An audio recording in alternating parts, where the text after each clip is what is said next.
Sendiri mempunyai makna dan filosofi ya, mungkin sangat bermakna menurut saya pribadi karena dulu saya waktu diajarkan memakai ikat itu, katakanlah orang tua dulu menyebutnya jampe ya, tapi diawali dengan bismillah ya, bismillahirrahmanirrahim, cing caring cing page kancing, set saring set page ikat.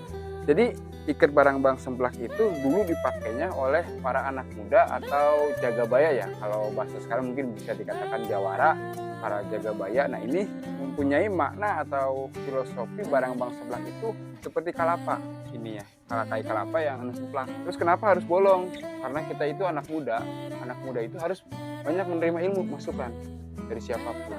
Itu kecuali yang parekos gedang atau parekos jengkol, mereka biasanya dipakai oleh para orang tua terdahulu.